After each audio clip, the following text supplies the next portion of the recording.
Because most people think money is about what you have to do, but I always tell people it's more about who you have to become and later what you have to do. What's going on, family? So listen, today I'm going to tell you all the story of how I came across my first $1 million year. But before I get into the money part, I'm going to tell you a little backstory about how we got here. Because most people think money is about what you have to do, but I always tell people it's more about who you have to become than later what you have to do. All right. So before I made my first $1 million, I was just like most of you all trying to figure this thing out. It wasn't too long ago. It was damn near 3 years ago now. I was living in my mom's house trying to literally figure out how can I change my situation.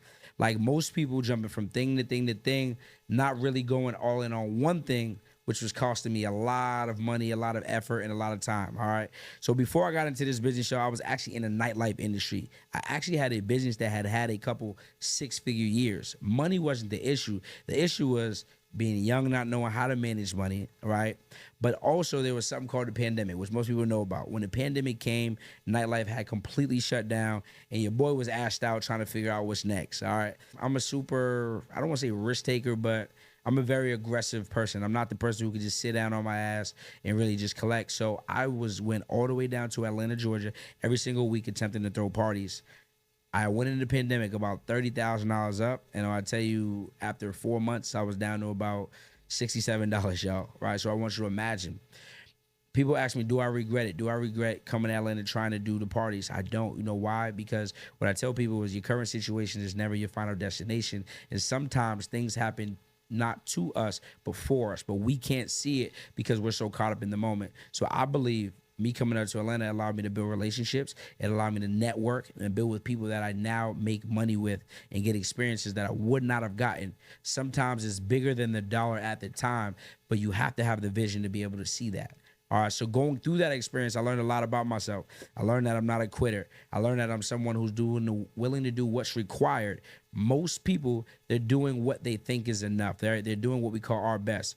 But I always tell people transparently, sometimes your best is not good enough. But the beautiful thing about life is we have the ability to become better, right? So I was in my mom's house, and I was literally trying to figure out every day how to become better. I bought every course in the world.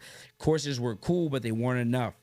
It wasn't until I made my first major investment, which was a $10,000 investment, which I started to learn from someone who had experience, who was coming back from where I was looking to go. All right. So the first skill I actually learned was credit and funding. So I went to a conference in Atlanta, Georgia.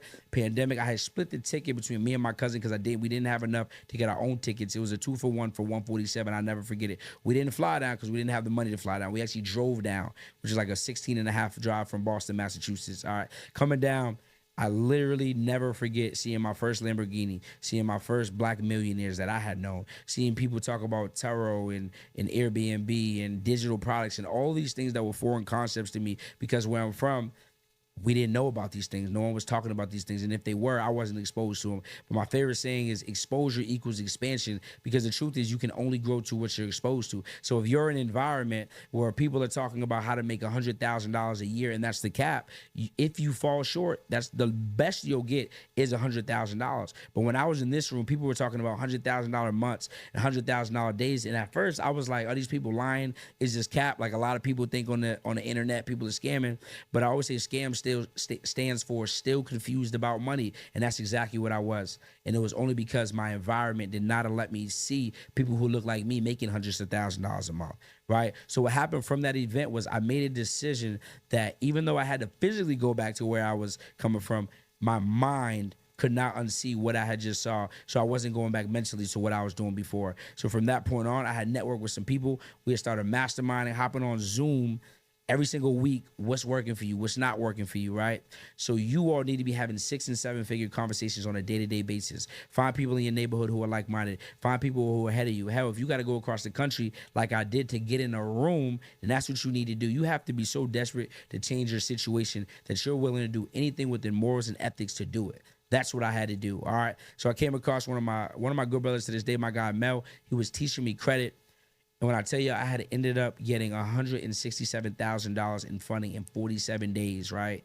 I never had bad credit. I just didn't have any credit. So for me, building up a credit profile, learning about the hacks to how to build faster, how to build relationships, then how to apply on behalf of these banks and get 0% interest or low interest funding. All right. So after I got this funding, y'all, it was a wrap. I was the person who started jumping from area to area, and I made a mistake and I learned from it. First business I got into was the car game, which went well. I had 5 cars, cash flowing me about $1,000 a month. $5,000 a month coming from $0 is a lot. But then I started jumping around. I got into Airbnb. I was losing money every week. I got into other things, started losing money. So what I did was I reverted back to the core, funding. All right. People started asking me how I got funding. Then we started our funding company. I took a mentorship. First mentorship was $2,000 actually. I had learned funding game, how to get people funding, how credit works. All right. Started doing this for people, started making $5,000 commissions was my first one. My second commission was $13,000, and we continue to start growing that. And I grew a 6-figure funding company within 8 or 9 months. But then here's what happens. People then start asking you, how are you doing it? And what I tell you all is when people start asking you, how are you doing something, there's a problem there. And if there's a problem there, we're able to solve it. So what I started doing was I started hosting classes, showing people how to get funding on their own. People didn't want to pay me 10%. They wanted to be able to do it their own. That's fine. I would charge them $27, $97 VIP, and we would teach. Now what happened was from there, the second skill I learned was marketing.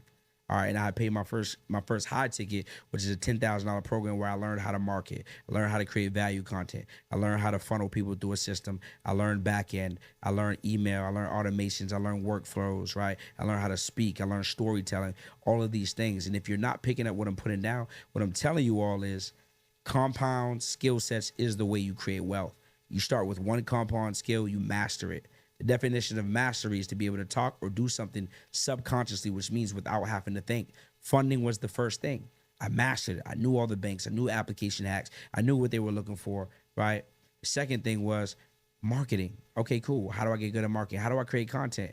Mastered it through effort. A lot of you don't even put out enough content to know if you're good or not good at it. What you have to do is you have to do everything with so many reps that it would be unreasonable for you not to get better.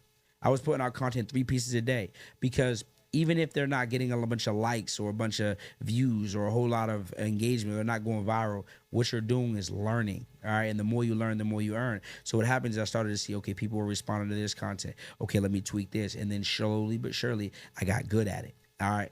Then we learned something called OPA, leveraging other people's audience. So once I started creating cash flow, started making $10,000, $15,000 a month. Now what I'm doing is I'm reinvesting the profits into other people's audience. That can be influencers, that can be shout out pages, blog pages, which is going to drive traffic back to my page. And this is when we started to now blow up. The next skill that we learn is selling. Most people are scared of sales, right? So not just selling like consultation calls, but the way you can make your first $1 million this year is selling one to many. I'll never forget one of my coaches said the fastest way to your first $1 million is through doing something called a webinar every single week for 52 weeks. And when I say he did not lie, y'all. Every single week we did a webinar, all right? We sold our course, we sold our mentorship, and we sold funding. All right. The reason selling one to many is the key is because it allows you to collapse time and it allows you something called more scalability, right? Collapse time means, for example, some of you on consultation calls, if you got, 50, 20 in a week and you got 5 days throughout the week, you got 4 consultation calls every day. That's 4 times that you can't do the things that you need to do. 4 times you can't put towards marketing effort. 4 times you don't have to hire. 4 times you don't have to spend time with your family. But what if we could set up something where once a week for an hour and a half, we spent and we collapse all those people who get on phone calls into a 1-hour call where we could tell them about our product, tell them about our service, tell them how we help people, show them proof, and then sell them on an opportunity to work with us as the same way they would if we were on phones, right? And once this started to click, y'all, life was never the same, right? We went from making 10, 20, 30, 40,000 to now we changed that and we were making 60,000, 70,000, then our first $100,000 a month, then $120,000 a month. And now we're in a place where we do consistently anywhere from $150,000 to $200,000 a month. But the reason why is because we were able to compound skills. All right. So the quickest way to get to your first $1 million is to compound the skills. For you, the first one might be funding. It might be credit. Go out, get clients, learn product, learn fulfillment, learn marketing, learn strategy. After you get good at that, you might say, okay, I want to add a digital component to this thing where I start to help more people faster. Now we've been able to help over 57 people make 6 or 7 figures in their business and duplicate the processes that we've done just through funding companies. And we've also been able to help coaches and consultants scale online through growing their education company, just how we have as well. All right. So if you're someone who's looking for help in either one of these areas, make sure you click that link below. Make sure that you make this next 6 months your best 6 months. In the next 12 months, let's do our next $1 million year. I'm personally looking to help another 100 people hit 7 figures in the next 12 months, and I hope you can be one of them. All right. On that note, back with another episode of Influence to Impact Podcast. We out of here. Make sure y'all like, subscribe, and comment. Share this thing below, and I'll see you next time.